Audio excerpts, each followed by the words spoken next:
Okay, we will now come back to order. It is 10:41, and we're going to go ahead and proceed with our second panel, community stakeholders and victim advocates. Thank you all for being here this morning. During the briefing, each panelist will have 7 minutes to speak. After each panel presentation, commissioners will have an opportunity to ask questions within the allotted time period, and as before, I'll recognize each commissioner who wishes to speak.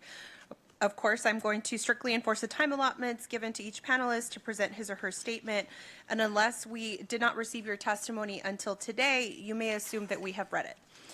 So you can summarize it, and we will appreciate that so you can make the best use of the 7 minutes allotted. So please focus your remarks on the topic of our briefing. Panelists, please note the system of warning lights that we have set up in front of you. When the light turns from green to yellow, that means 2 minutes remain. When the light turns red, panelists should conclude your statements so that you do not risk me cutting you off mid-sentence. I will not do that. I will allow you to finish your thoughts. My fellow commissioners and I will do our part and keep our questions and comments concise.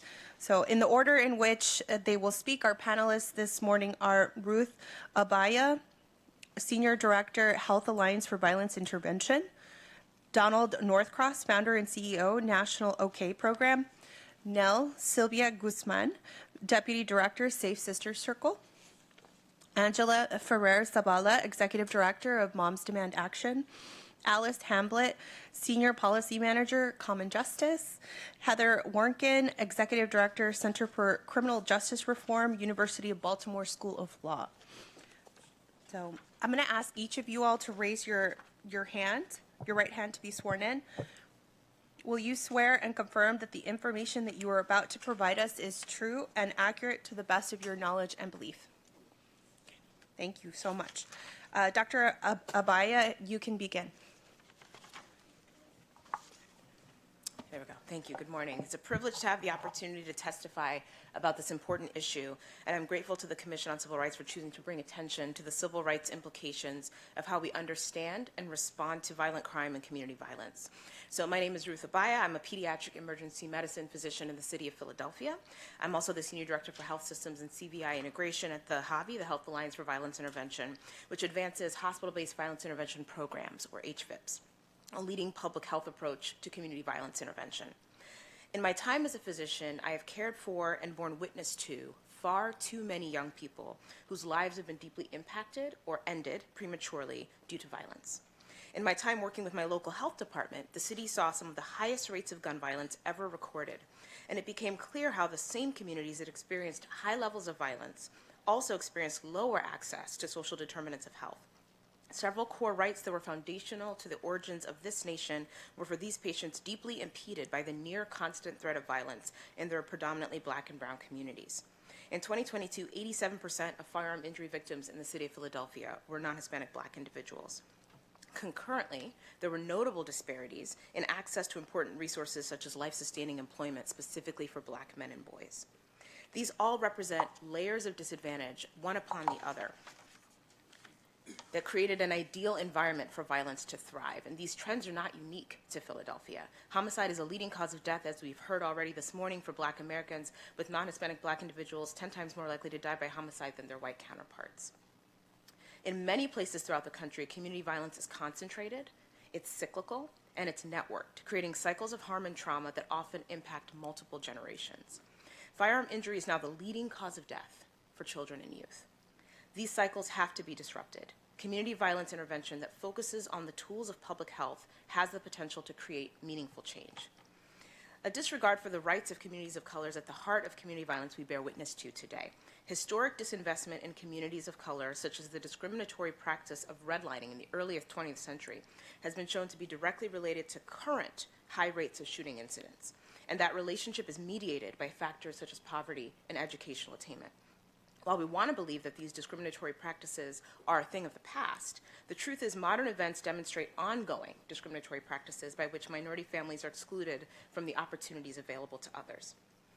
As the primary entity tasked with upholding the civil rights of all people within the United States, the federal government can contribute a great deal to addressing civil rights issues as they occur within criminal justice. I'll give one example, which is the laws that govern law enforcement conduct, as the relationship between communities and public safety officials or law enforcement has profound implications for how public safety is achieved as a partnership. And the leadership of the federal government sets the tone for local action. In trauma bays, in resuscitation rooms throughout the country, the rights of patients are challenged when the line between law enforcement and medical care is crossed, and patients are left unsure of who they can trust. These encounters erode the trust that enables effective violence intervention. To create true safety, it's crucial to invest in trauma-informed and equity-focused interventions that seek to transform rather than criminalize, to lift up rather than push to the side communities of color, ensuring that their rights are protected in every setting. Investing in programs that specifically address violence that disproportionately impacts minority communities is an important way to make a difference in these inequities.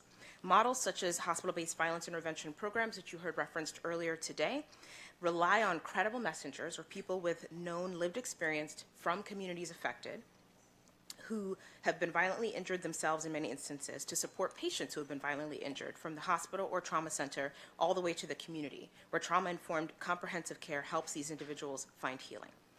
HVIPs are a powerful member of the community violence intervention ecosystem, which is a term that references a city's violence prevention and intervention infrastructure that connects multiple entities and departments to implement a comprehensive slate of strategies to address the dynamics of violence. In a well-functioning local CVI ecosystem, there's a shared vision of public safety, and the work of securing adequate funding, coordinating efforts, and identifying and responding to those at highest risk is shared, and efforts to reduce violence become sustainable. Another key feature of community violence is that its nature can change over time. A critical example of this is the emergence of social media and the recognition that the contagion of violence once spread through face-to-face interactions now also occurs in the digital space. Often, violence intervention experts are seeing data that does not reflect current trends on the ground because so much of the available data about violence-related trends is not in real time. Effective community violence intervention relies on a variety of factors, one of which is timely, comprehensive data on where violence is occurring, the nature of that violence, who is affected, and what responses are being implemented. This requires data from multiple sectors, including hospital systems, health departments, criminal justice, social media, and community members. National numbers on non-fatal shooting incidents and those impacted remain elusive, though initiatives have been launched to advocate for improving the data infrastructure specifically around firearms. Responding urgently to emerging trends in violence requires timely data that would demonstrate drivers and bring to light inequities. This data then has the potential to actually inform intentional action. The field of community violence intervention needs this type of data integration to be data informed, which is a core tenet of the public health approach.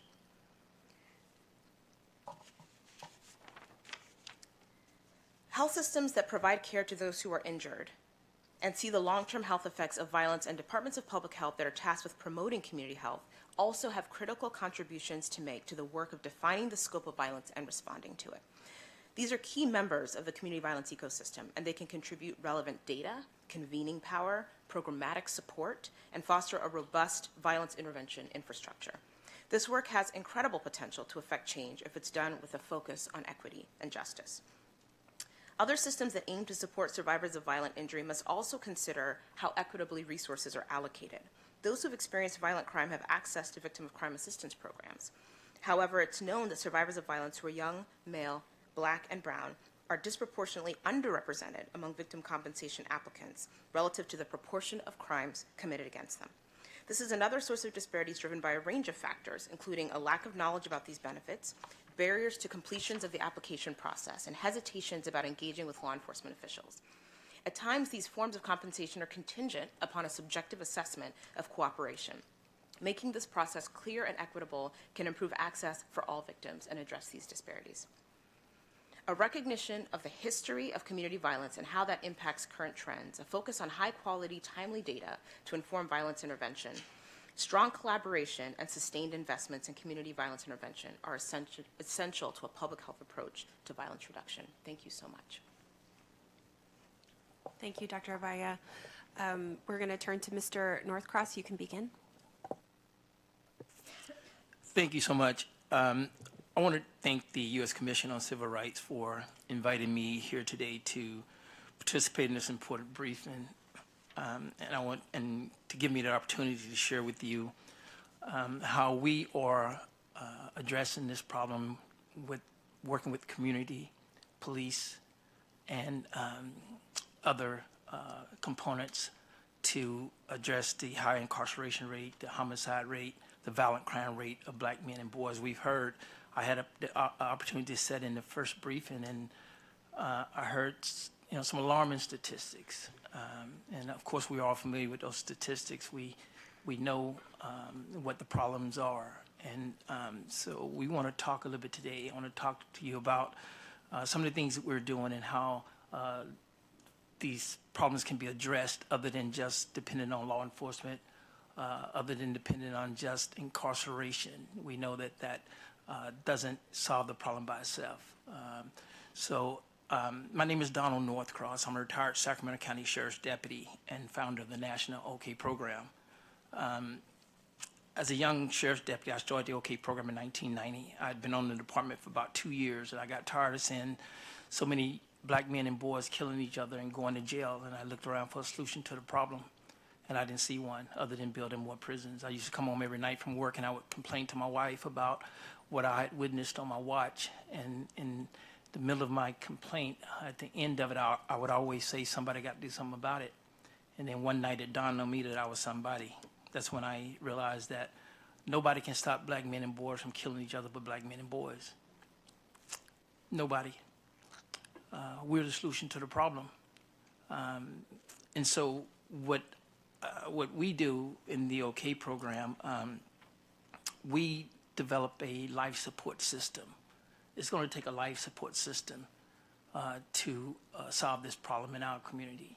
We all know that homicide is the #1 cause of death for black men and boys between the ages of 1 and 44 years old, according to the Centers for Disease Control. Homicide is black men and boys make up only 6% of the nation's population. We account for over 50% of the homicides each year.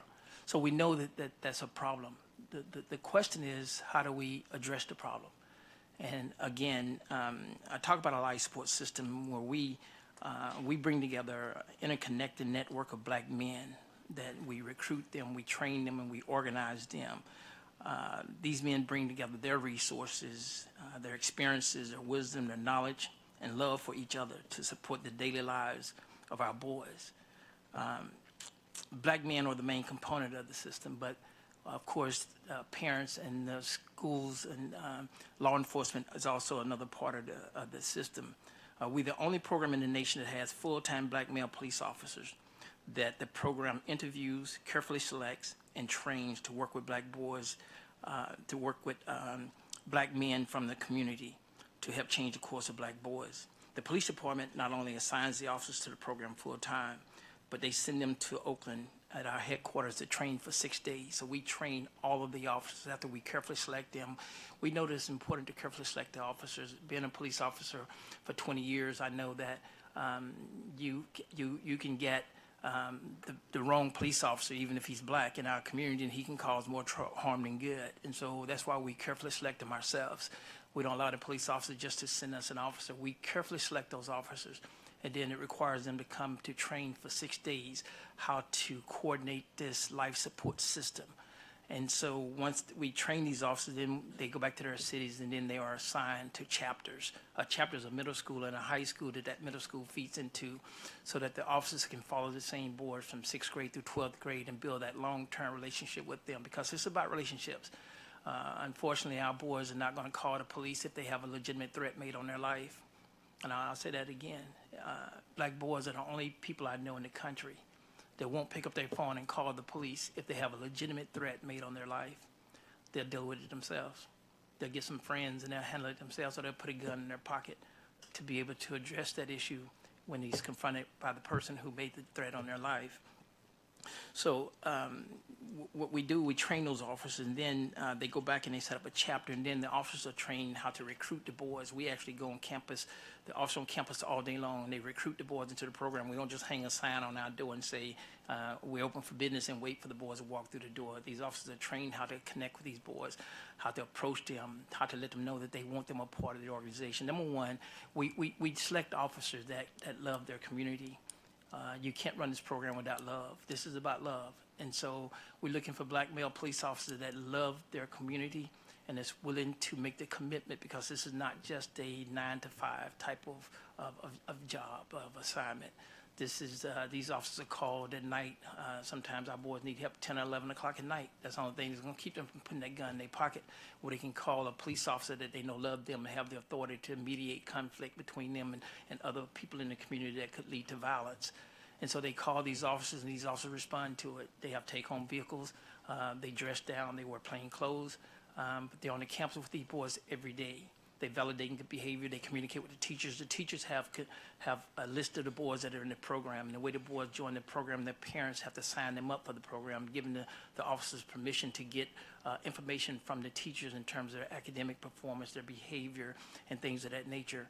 And so we monitor the boys' progress. And then, so these officers are called. The parents, they make home visits. The parents call these officers if they have a problem even with their own sons. They call the officers because they know that these officers love them, and they can trust these officers because of the ones that the officers that we select. These officers, they, of course, they come in with a certain amount of love and a desire to do this work, but then they build on those relationships by making home visits to the parents, getting to know the family members, and letting the parents know that they are available, that you can call me if you have a problem. They also use their discretion.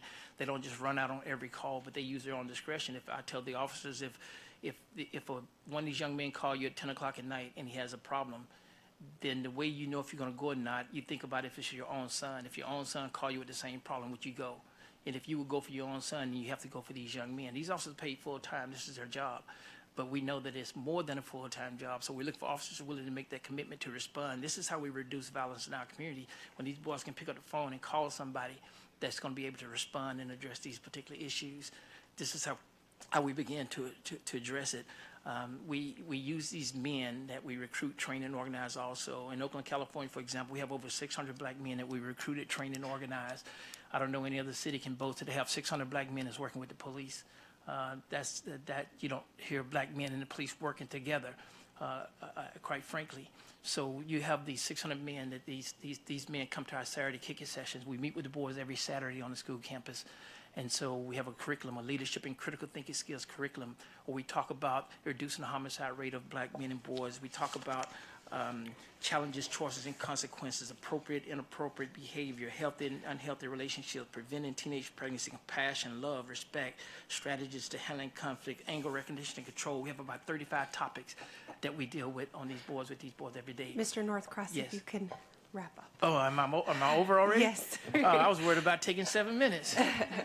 I'll let you finish your thought. Okay, no, I'm finished. I'm sure I'll be able to answer some more questions as we go along. But I just want to wrap it up by saying that law enforcement is not going to be able to do this. Nobody else. Our women can't do it. Our women have done a tremendous job holding our families together. But black boys and black men can only stop black boys and black men from killing each other. So let's build that life support system around these young men, and then we can reduce crime in our communities. Thank you very much. Now we turn to Ms. Guzman, if you can go ahead and get started.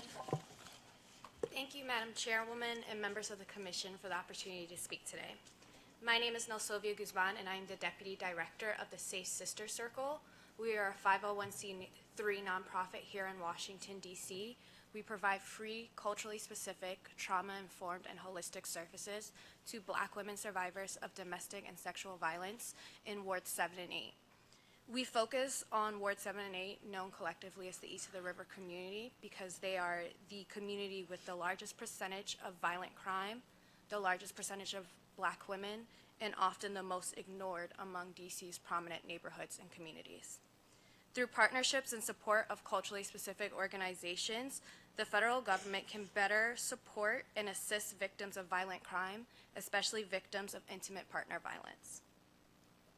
Minority communities, especially lower socioeconomic communities, are disproportionately affected by violent crime. In particular, the risk of serious violence for Black individuals remains 1.5 to 2 times greater than those of white individuals. Given my background, my focus today is more nuanced, and my comments will be focused more on violent crime and challenges faced by Black women, especially those perpetrated by intimate partners. I sit here today to say the data that we have, although there are gaps in the data we have show that domestic violence is the #1 health concern for Black women in America. Compared to other ethnicities, Black women have reported the highest rates of intimate partner violence in their lifetime. Although intimate partner violence can vary in how often it happens and how severe it is, violent forms of intimate partner violence, such as physical violence, sexual violence and rape, and intimate partner homicide, disproportionately affect Black women. Black women are 3 times more likely to die at the result of intimate partner abuse. 17% of Black women in America experience sexual violence by an intimate partner, and 9% of Black women are raped by an intimate partner. And these statistics aren't just for cisgender women. Black transgender women account for a disproportionate amount of the victims of fatal violence against transgender and gender nonconforming people. Black women are overwhelmingly being subjected to violence, harm, and murder, but the resources available to them are often limited or use a standard approach for all survivors regardless of their background. This is a problem. We have a large percentage of women who are victims of a violent crime, and there's a lack of recovery support. Generally, fewer than 1 in 3 victims of crimes will report receiving the type of assistance that they're requesting. This demonstrates a large gap between the need and the access. Although female victims of serious violence that are more likely to ask for assistance when the violence is perpetrated by an intimate partner, about 1 in 10 survivors will have their needs met when requesting services from a domestic violence program. And this only reflects those that ask. Black women face compounding barriers to safety, to asking for help, and then when they ask for the help, to receiving the help. There's 2 specific challenges they face when dealing with intimate partner violence. First is that many of the victim services related to intimate partner violence are tied to the criminal justice system. So therefore, many survivors are required to have to choose between involving law enforcement or getting the support that they need. And many survivors, regardless of race, choose not to report to the police. And then the second issue is a lack of culturally specific organizations and providers who understand and take a multi-layered and intersectional approach to the challenges and obstacles that survivors for each community face when attempting to access services. At the Safe Sister Circle, we provide culturally specific services to our survivors through legal, counseling, and case management services. We define culturally specific as services from an individual from the same community as the service provider that creates a comfortable environment where trust is established, where the client's culture is taken into context when developing solutions or strategies to address their problems. It's also where we support those who fall through the cracks in the mainstream systems. I have personally seen firsthand in my time in the field as an attorney providing legal services for Black women and generally for women survivors in Washington, D.C., the difference between working for a culturally specific organization and working for other providers. The Black women survivors are more likely to seek services from organizations that are familiar with their culture, their background, and who they are simply as Black women. We work on the ground with our community, actively engaging them, ensuring that we can be trusted sources in all that we do. And we are providing programs that our community want and need. Unfortunately, even our capacity is limited compared to the true need our community has.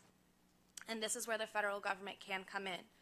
The federal government can address these disparities in intimate partner violence rates by investing into culturally specific organizations and partnering with them on every level of the government. Beyond providing direct services, culturally specific organizations can be that bridge in the gap between government officials and communities that you are looking to engage.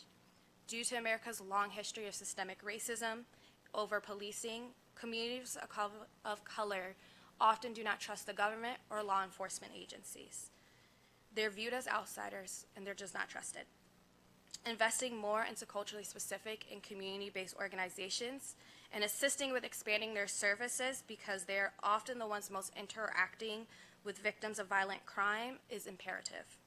Federal funding that is often earmarked for culturally specific organizations is often substantially less than compared to other funding programs. These funding disparities translate to real-world harm because less funding means less survivors that are served. Data for intimate partner violence is among the hardest to gather because most of the times you're gathering from court records or police departments and calls, but that data only reflects survivors that have come forward and that have asked for support. Especially in the Black community, intimate partner violence is underreported. Working with community-based organizations and leaders who are often trusted resources will assist the government in gathering some of this data and would also allow the organizations to take a not one-size-fits-all approach. Working with these community-based organizations to assess their capacity will often be the best way to see if these needs are being met, because if the demand's too high compared to the resources available, and we can specifically see where communities need more investment. We at the Safe Sister Circle are happy to be a resource for anyone looking to begin this task of collecting data, communicating with, or generally better engaging with the Ward 7 and 8 community of Washington, D.C. Thank you. Thank you, Ms. Guzman. We're going to now hear from Ms. Farrell Zavala. Thank you so much. Good morning. My name is Angela Farrell Zavala, and I am the Executive Director of Moms Demand Action. Moms Demand Action is the nation's largest grassroots volunteer network and movement to end gun violence. And Moms Demand Action is also part of Everytown for Gun Safety, which is the nation's largest gun violence prevention organization. I'd like to thank the U.S. Commission on Civil Rights for holding this briefing and for inviting me to share our perspective on this very important issue. I'm a mother of 4. And when I had my twins, when they were small, I would always tell them, if you get lost, find a mom, she'll help you. That's why I do what I do. I do this to build a country where my kids and all children are safe from gun violence. Gun violence, which is currently the #1 killer of children, teens, and young adults in this country. That's especially true if you're Black. Every 7 hours, a Black boy or teenager dies by gun homicide in the United States. The headlines often paint a disturbing picture that crime, and specifically violent crime, is on the rise. But those are just the headlines. There are other incidents of violence that never make the news or never reported to law enforcement. These stories are just as important to tell. Recent crime data, or at least the incomplete data that we have, paints a slightly different picture, that violent crime rates are down. But we know that the numbers on their own can't change how individuals, especially those from the most impacted Black and brown communities, feel when it comes to crime, which is often unsafe, unheard, and unseen. We also know that violent crime does not happen in a vacuum. There are long-standing structural and systemic inequities in healthcare, education, housing, workforce development, and criminal justice that can drive violent crime. The same is true for interpersonal violence, historical violence, and intergenerational violence. And then there are the guns. Guns that make violent crime all the more violent and all the more deadly. On an average day, 120 Americans are shot and killed in this country, and 200 more are wounded, shot and wounded. That amounts to more than 43,000 gun deaths each year, 40% of which are gun homicides. In 2022 alone, 70% of all homicides reported to the FBI involved a firearm. Often, the guns are used in crimes and end up in the hands of individuals with dangerous histories due to loopholes in the background check system, or rogue dealers who sell guns to straw purchasers and firearms traffickers. As I said, gun violence, and specifically gun homicide, has an outsized impact on communities of color. Recent data from the CDC reveals that Black Americans are nearly 12 times more likely to die from gun homicide than white Americans. Native Americans are nearly 8 times more likely, and Latinx people are over 2 times more likely, with disparities likely being even worse among the latter 2 groups because of data collection issues.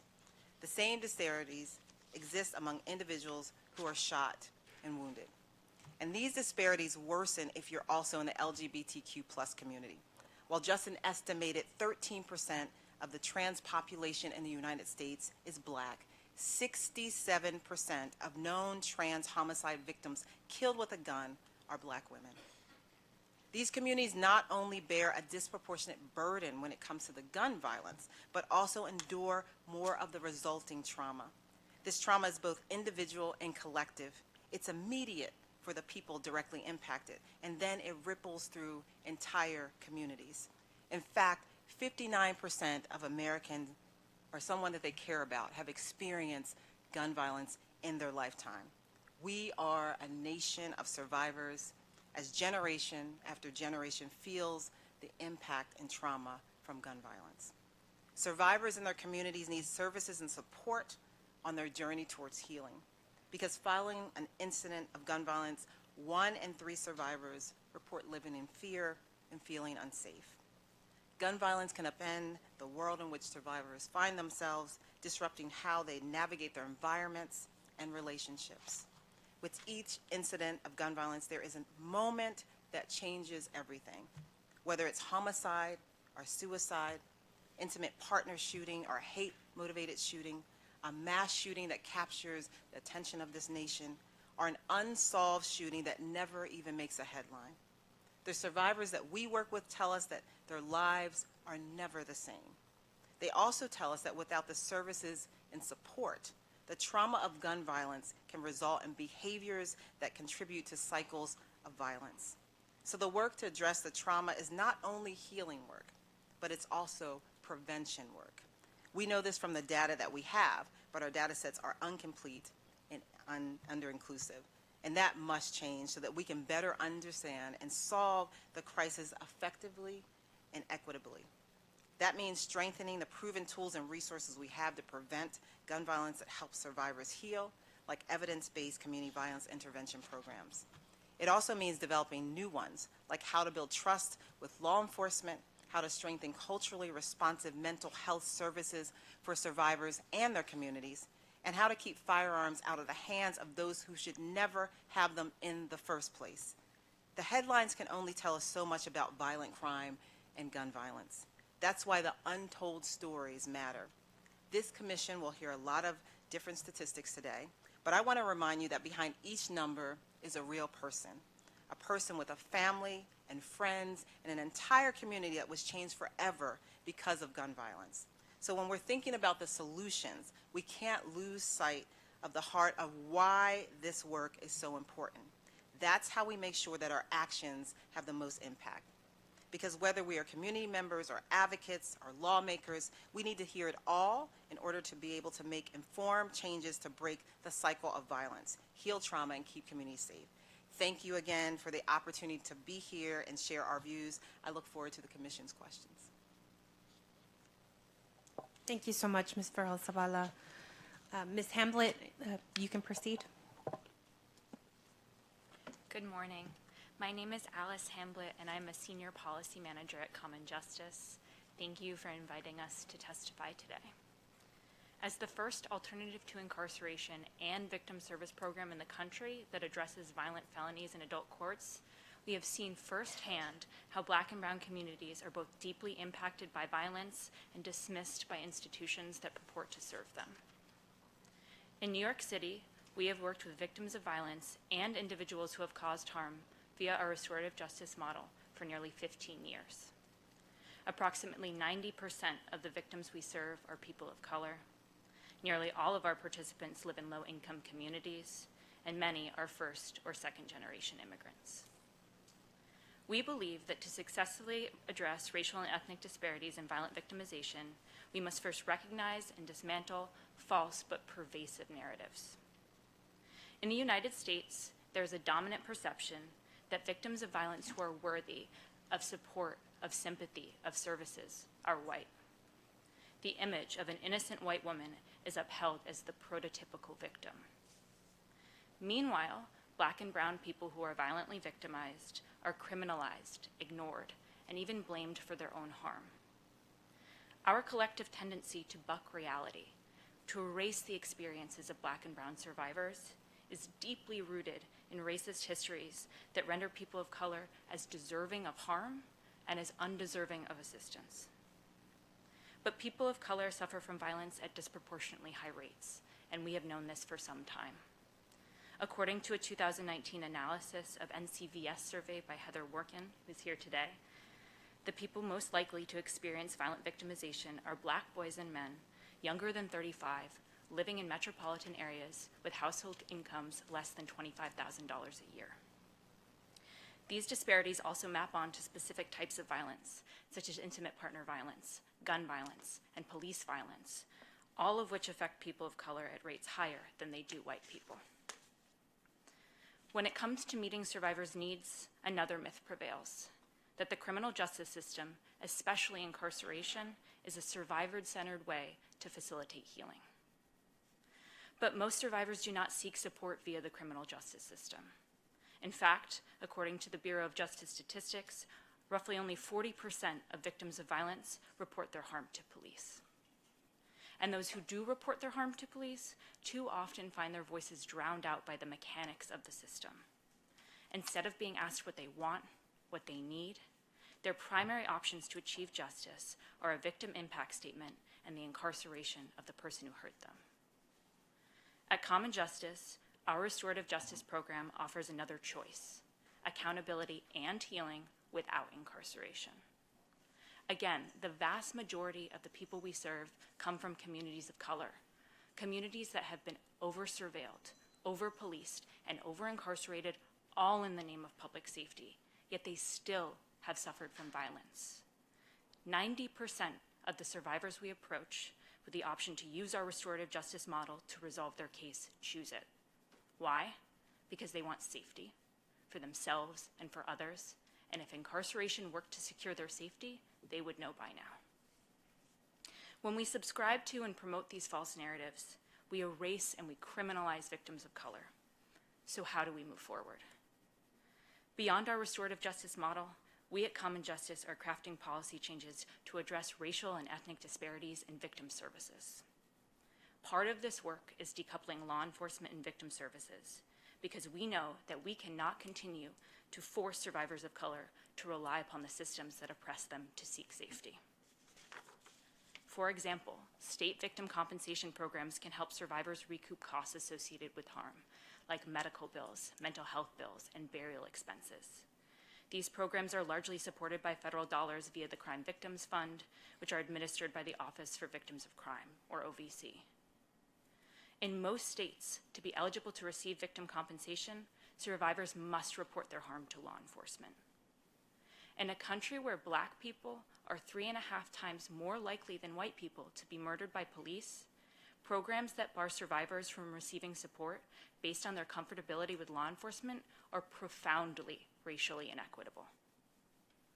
Following the lead of states like Iowa and New Mexico, Common Justice and our partners are working to forward legislation that would allow survivors in New York to apply for victim compensation without having to go through law enforcement. Reforming these programs is just one example of how to reduce disparities and how to meet the needs of survivors of color. The federal government also has a responsibility to rigorously analyze victim compensation data. Each state provides demographic data to OVC via annual performance measure reports. This data must be analyzed in conjunction with state-level demographic data on violent victimization. In addition, OVC needs to collect, analyze, and disseminate demographic data pertaining to victim compensation awards and denials.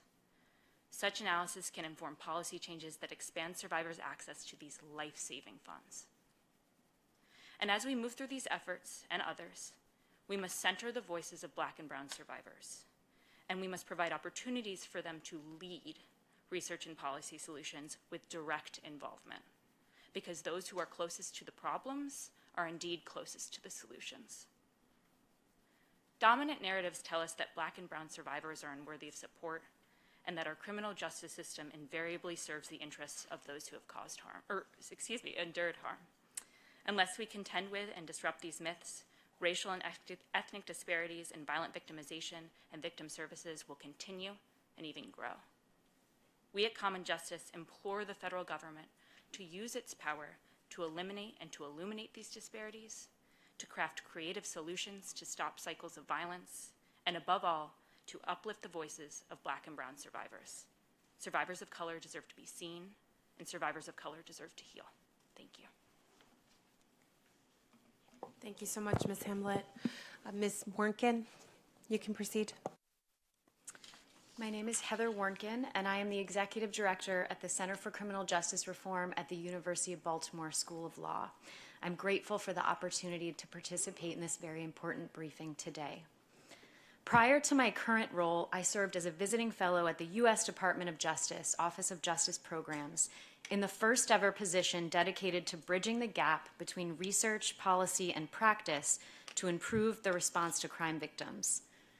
Through this role, I facilitated collaboration across federal, state, and local government partners, practitioners, researchers, and directly impacted communities in the design and implementation of equitable, data-driven programs and policies nationwide. Through written testimony, I've detailed numerous subtopics I will not have time to address today, but I've chosen a few key points to highlight, starting with racial disparities in crime victim compensation. Victim compensation, as we've heard, is one of the nation's dedicated resources for helping victims, providing financial assistance for expenses incurred as the result of being a victim of crime. These expenses, such as medical and mental health needs, funeral and burial, and lost wages, are not borne equally. A large body of evidence demonstrates profound racial disparities in risk for violent victimization and its impacts, with low-income communities of color bearing the brunt of these costs. In communities where violence is concentrated, the impact of this trauma combines with chronic disinvestments, lack of support services, and an over-reliance on policing, prisons, and jails. These conditions often break down social trust and breed cynicism towards government. Compensation programs give government agencies a different way to respond to victimization outside of the criminal legal framework of arrest, prosecution, and incarceration. And in doing so, they provide the opportunity for government agencies and community-based organizations to build trusting relationships that are needed to interrupt cycles of violence and solve crime. So in other words, this is not just about the healing and dignity of victims. This is about public safety. By assisting with these destabilizing expenses, compensation helps reduce the risk of future victimization and the long-term costs of violence to the state. Across the country, as we've heard, notwithstanding the potential of these programs to meet the needs of survivors and promote systemic legitimacy, compensation has been accessible to the majority of victims. A growing body of research demonstrates that Black and brown victims, in particular those living in low-income communities, are least likely to be seen and served as victims of crime. Despite these higher rates of violent victimization, compensation programs disproportionately deny and/or alienate applicants of color, especially Black men and youth, impacted by gun and other forms of community violence. There are a range of problems undermining program effectiveness, including a paradoxical reliance on reimbursement, requiring victims to pay upfront the cost of compensable expenses, even though the program is intended for people who lack such resources. Unreasonable attempts to promote victim cooperation and reporting to law enforcement, as we've heard. This is especially unjust for victims who may fear or distrust police. Blaming the victim by operating on a flawed model of only supporting, quote, innocent victims, leading to determinations of worthiness that are too often influenced by race and other discriminatory factors, and a harmful reliance on criminal justice system fines and fees to fund these benefits. A proliferation of states have recently introduced or passed legislation designed to improve compensation, and the Department of Justice Office for Victims of Crime will soon release updated guidance from the federal level for the first time in a generation. This is hopeful, needed work. However, compensation reform or any number of other programs will mean very little without the courage to do the more difficult, longer-term work of changing the culture in which these programs must be implemented.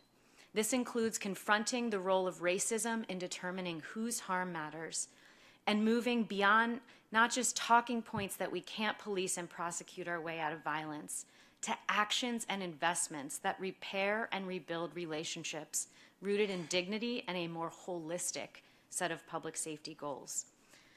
Another area I'd like to highlight is the false dichotomy between who we view as victims and perpetrators of harm. In addition to stark racial disparities in rates of incarceration that have made the U.S. an outlier across the world, a large body of research has confirmed the prevalence and severity of victimization before, during, and after incarceration. But lesser discussed are the explicit and implicit barriers created to being seen and served as victims after someone has touched the criminal or juvenile justice system.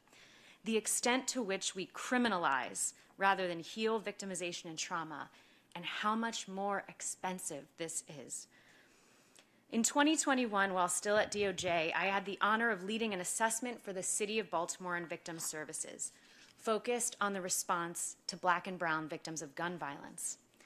The findings of this report, similar to those I've encountered in my work in numerous other cities, were again laid bare when I participated this summer in the response to victims of the devastating mass shooting in Brooklyn homes. Too often, residents impacted by violence, especially those who are poor or have ever touched the system previously, are more likely to be criminalized rather than seen as human beings deserving of dignity and support. Even surviving loved ones of homicide victims, witnesses at crime scenes, people fighting for their lives in hospital beds, all experience additional trauma, rights violations, coercion, misinformation, barriers to existing services in the course of investigations and beyond. Now, these dynamics don't just fail victims in their most difficult moments. They profoundly worsen the relationship between the community and police and the system as a whole. They undermine law enforcement's own investigative goals. They miss opportunities to interrupt cycles of harm. I want to close with a quote from criminologist Elliot Curry's breathtaking book, A Peculiar Indifference, the neglected toll of violence on Black America. Quote, America continues to tolerate one of the most fundamental inequalities imaginable, a radical disparity in the very prospect of survival itself. Wealthy countries also have racial and ethnic differences in the risks of violent death and injury, but none even come close to the excess mortality, disability, and suffering that we have come to tacitly accept. And those stark gaps in the risks of violence do not stand alone. They are only one particularly glaring example of a much broader pattern of systemic racial inequalities in health and well-being that set the United States off sharply from every other advanced nation in the world, end quote. We know a lot about this problem and what it would take to solve it. The question is, do we want to change? Thank you, Ms. Warnken. Thank you to all of our panelists for your comments. At this point, I'm gonna open up the questions to the commissioners. We can start with folks on the phone. I want to give them an opportunity to participate. Madam Chair, Kursnow here. Commissioner Kursnow, please proceed. Thank you. I'd like to thank the panelists for their testimony. It's very enlightening. A question for, I believe it's Mr. Northcross. Mr. Northcross, what are the three most important things you think would reduce violence in the Black community? That's a good question. That's a good question. The three most important things, I think, is when we talk about violence in the Black community, we also understand that we're talking about Black men and boys commit most of the violence by far in the Black community. And of course, the only way that's going to stop, I think the main thing is organizing Black men, getting Black men to step up and take on the responsibility of guiding young Black boys in the right direction. 72% of our households are headed by single mothers today. There's a void in Black boys' lives, the ones who cause a lot of the crime in our community. So The number one thing is to get black men to take that responsibility, to organize ourselves. Nobody else is stopping us from doing that. I don't understand why we're not organizing ourselves and come together to address this particular issue. So that's the number one thing. The number two thing is to make sure that our boys get educated, that they're in school, that they're performing in school. And I think the other thing is to prepare them to be able to work, to get, we need job opportunities, but also we need to prepare them to work.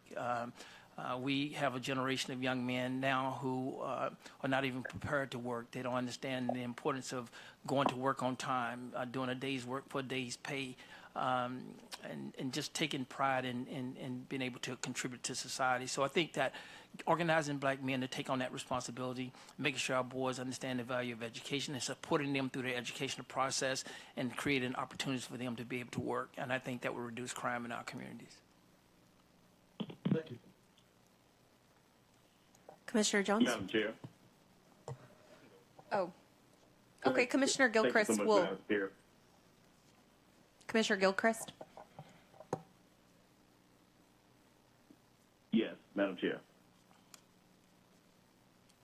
You can proceed with your question. I just want, okay, thank you. I just wanted to thank this panel for the information that they shared with us today. It was certainly enlightening, and it certainly helps to inform some of our perspectives about this issue. So I just wanted to briefly thank them for their testimony today. Thank you, Madam Chair.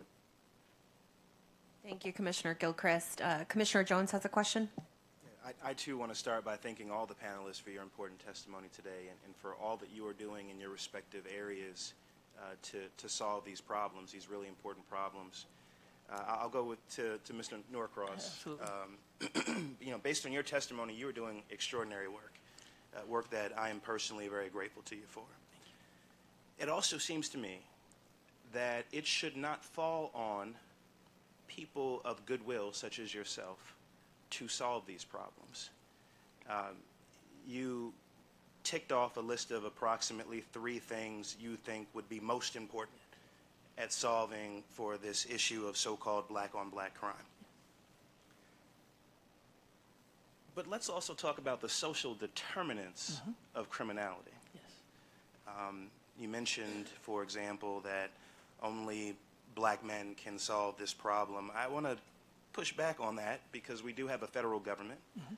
We have governments in all of the states and territories in the United States. And there is, it seems to me, a foundational role to help solve for the issue of crime generally, and to solve for even the disparities that we are seeing along lines of race and ethnicity. Wouldn't it be helpful to you if the federal government were fully committed to solving for the issue of poverty? Wouldn't it be helpful to you if the federal government and at the state level governments were committed to solving for the issue of housing segregation? You did mention workforce opportunities, and so I imagine the answer is yes to the question of shouldn't government be fully committed to jobs training, especially in inner city communities and in black and brown communities? And while we're on the subject, let's also talk about the fact that we've got just radically unequal educational opportunities, especially along racial lines in this country. Shouldn't we also solve for that instead of it falling on people of good conscience such as yourself to try to do just yeoman's work? Yeah, those are good questions, you know, and I'll be 65 years old in February, and I've never seen the government take this serious and come up with solutions for this problem. And so I got tired of wringing my hands and wondering what's going to happen and when somebody's going to do something about it. There's a lot of different approaches that can be taken, but I'm talking about an approach that's in our hands. I often say that black men have the means collectively to address the issue of homicides in our own community, but we just don't have the mindset to do it. When I say the mindset, I mean the mindset of bringing our resources together that we have. the great comedian Chris Rock said one time. He said that before he became the big Chris Rock, his car stopped on the side of the road, and he got out trying to stop people, flagging them down. He said the more he went, way faster they went. He said finally he started pushing his car, and when he started pushing his car, everybody started stopping.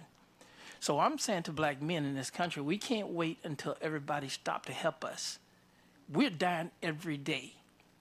And if black men come together and pull our resources together, we have more purchasing power now than we've ever had in the history of this country as black men. And this takes love to get out with our boys. We got to get in our community, let our boys know we love them, create opportunities where they want to be around us, fun activities, spend our money on things, rewarding them for doing well in school. The government can do that. They can do it too, but we shouldn't have to wait on them to do it. And if we're going to keep dying as long as we wait on them to do it, I don't believe in asking folks to do something for me that I can do for myself. We can do this, and it's empowering black men. And when we do that, the nation is going to, and the world's going to stand up and pay attention to black men who love themselves enough and love their families and their communities enough to bring our resources together and address this particular issue. And I stand on it. Again, I would say nobody can stop black men and boys from killing each other but black men and boys. That's a state of mind. We have problems in our society as far as inequities. I'll be the first one to admit that. But they've always been there. And we were never killing each other at the rate that we're killing each other now. We've been poor in this country for a long time. We've been without resources for a long time, but we didn't turn to killing each other the way we're killing each other now. That's another problem. And that problem lies in the black community, teaching us how to love ourselves, respect ourselves, love our women. Don't stand by and watch us kill each other. We can stop it. We have to change our mindset, brother. I appreciate your important work and your passion. It's important, I think, especially in jobs like this. There are a lot of white men who grow up in single-parent households in America, and you don't see the same rate of violence that you've been describing. And I think that has less to do with the state of mind than it does concentrations of poverty, marginalization, and a feeling of hopelessness and helplessness that only the government can solve at that scale. And I'm not disagreeing with you. And it can also be true at the same time that there is a role for personal responsibility. Absolutely.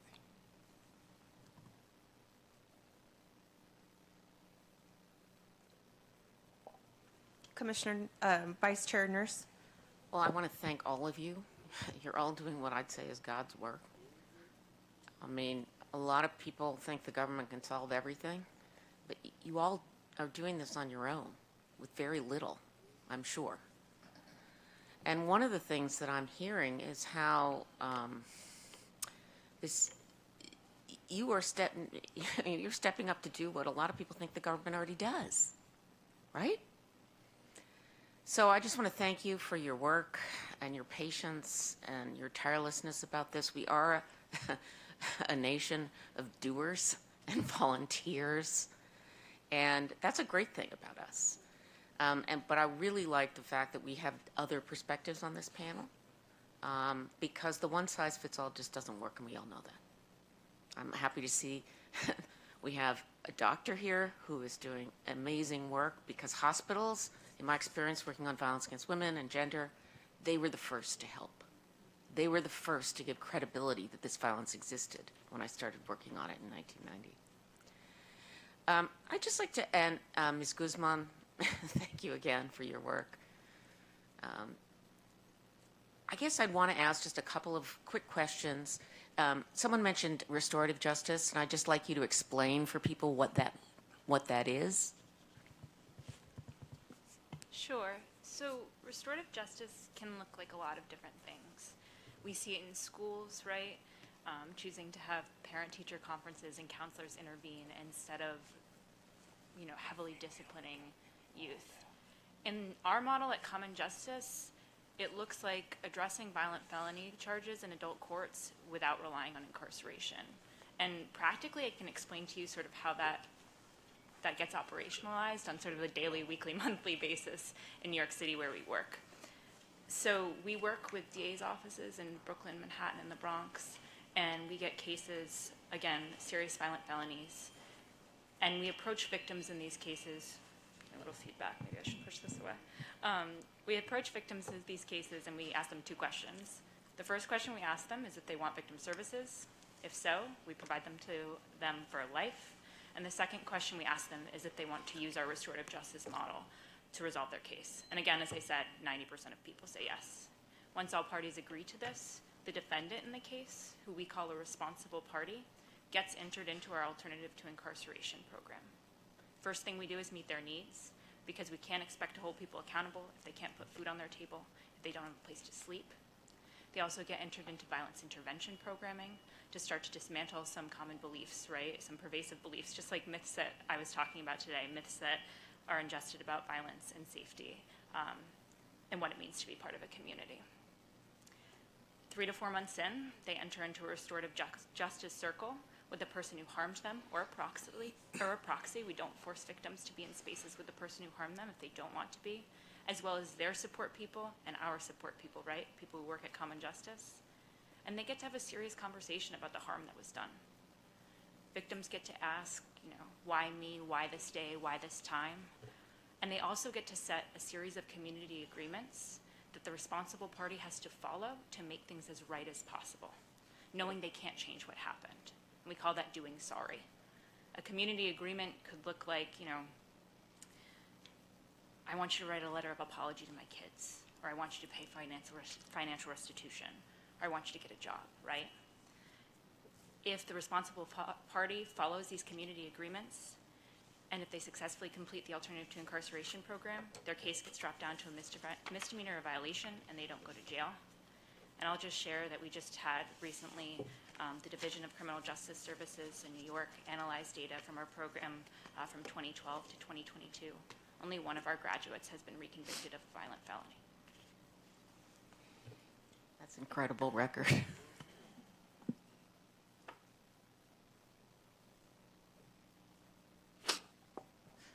I just have a general question on support, right, for the work that needs to be done. I think what I've heard through all of the testimony here is that there is a need for support in the work that we're doing, support for crime victims funds and maybe some revamping of those programs, support for victims of domestic violence, as I read in your testimony, Ms. Guzman.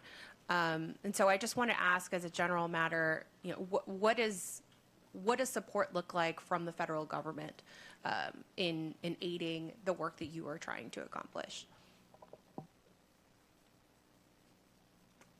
I will speak to that. I think it's many things, and I want to kind of pan out just slightly and say, when I was hearing the conversation earlier between, is it, on the community, is it government? I think multiple things can be true. We have to see this as an ecosystem. The problem is so pervasive. This is a public health crisis. So yes, we need government, and yes, we need people on the ground that are doing what they need to do for the immediate and tangible things that people need in their day-to-day lives. We really, as I said earlier, we want to make sure that we're doing things about having more complete data sets so that we can actually address the problem as we need to address the problem. And that brings in what I heard a lot of panelists say, that the solution often lies right in the community. And so if we get more complete data sets, then that's going to help us. We want to continue to figure out how we build stronger relationships with law enforcement in a lot of these communities. There's trust that's been broken, and we know all the reasons why. We all touched on it today, but I think that's important. We want to make sure that we have culturally responsive interventions, especially when we think about mental health services, and frankly, not just servicing the person that was impacted. When I think about gun violence, we often think about the person that was immediately and directly impacted, but it also goes beyond that person into family, into community, and even generationally. So we have to start to peel that away. And then, I'm Moms Demand Action, so I'm going to say it. We've got to strengthen our gun laws in this country, period, end of story. We have a crisis in this country that no other country has. And these other countries have mental health issues. They have all kinds of things that we brought up today, but they don't have this pervasive gun problem in this country. So that's what we're looking to do, and we're going to continue to work, and we'll partner with anyone that will be willing to partner with us to solve this. Dr. Abaya? Thank you for that question. Happy to speak to that as well. So I definitely second the need for complete but also timely data, but the local and also at the federal level to understand the nature of the problem. Because of tenet, as I said, of the public health approach is that it's data informed. And so if you don't have real-time data, you can be solving for a problem that's changing in real time. I also think that sustained kind of funding for an integration of hospital-based violence intervention type models of violence intervention programs, recognizing that these are professionals. These fields need to be professionalized. Speaking for the medical setting, these need to be reimbursable medical services that we can use to create sustainability of that model. I think that's a really important thing that can be solved for and can prevent the phenomenon by which programs are built and disappear as they rely on variable grant funding over time. And then I just want to also say, standards for law enforcement patient interactions in hospital settings, it really speaks to this bigger umbrella issue of trust. And so I think that having some standards for how law enforcement enters into medical settings and how that is negotiated so that patient trust and confidentiality is prioritized is really critical as well. Thank you for that. Ms. Guzman, and then I'll go to Ms. Warnken. Thank you. So I think the most important part is going to be funding a lot of these organizations that are doing the work on the ground. And part of that is also echoing what my co-panelist said earlier about finding ways to disconnect the law enforcement aspects for survivors and for victims, because not every survivor wants to involve the law enforcement or the legal system in the criminal justice system at least. That's why civil protection order cases end up being some of the most prevalent over actually pressing charges, at least in my work that I've done, because our survivors don't want to involve the police. Oftentimes they create a larger situation. Survivors end up getting arrested for actions that were nothing for them. So I think it's finding ways to fund these alternative methods and starting those on the ground with these grassroots organizations that are led by the communities that are the most affected by these issues. Thank you for that, Ms. Warnken. Yeah, thank you. There's so many important answers to your question. I would definitely underscore in a big way this point about untethering support from the criminal legal system, and we've talked today about some really tangible ways to do that, including like the law change in New York, one we're working on in Maryland, to redefine the victim compensation program to be more of a health and healing-oriented approach. Another thing I wanted to emphasize about this is, because again, I couldn't agree more about getting the federal resources, getting those dollars in the hands of the grassroots community-based organizations that are closest to the challenges, but there are a ton of reasons why it is very difficult for those organizations to apply for, to maintain, and keep those grants.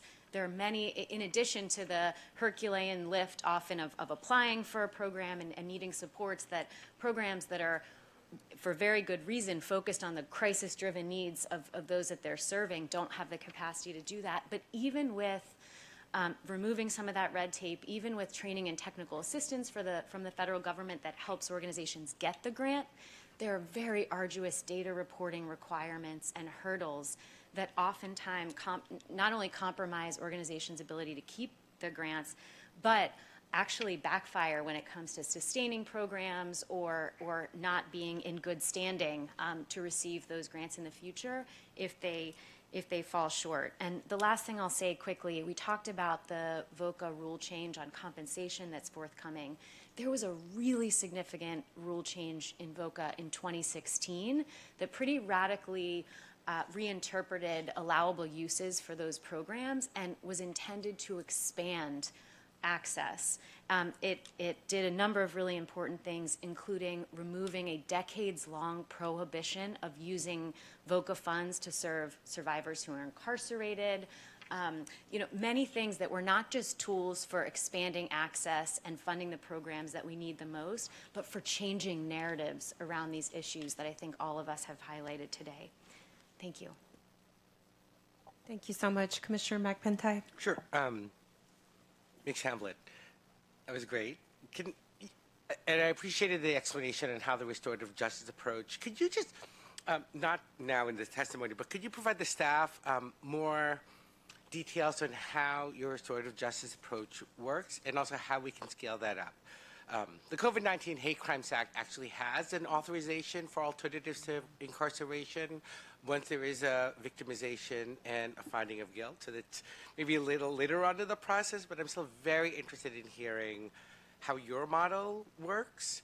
I heard the victim compensation part, but when I was reading the testimony, I wanted to see more on what happens with the offender, and what we can do to just try to reestablish, more restorative justice in that process. So if you could just provide us later on more details, I'm sure the staff, Mark, would be very interested in hearing that, as I would, so that we can see how we can scale this up, at the federal level. And if you could also detail out, like, the different crimes, like guns, murder, homicide, rape, burglary, to the extent that you have that, would be remarkably helpful in our study and our research. I'm happy to provide that to you. Thank you. He sent you with homework.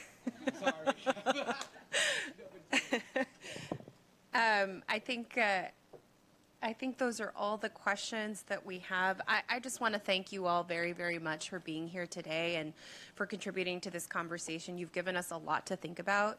I hear you, data and funding and some fixes in the programs. And I appreciate that very much. So thank you for being here. We're going to go ahead and break for lunch for an hour, and then we're going to reconvene at, I believe, at 12:52 p.m. All right. Thank you.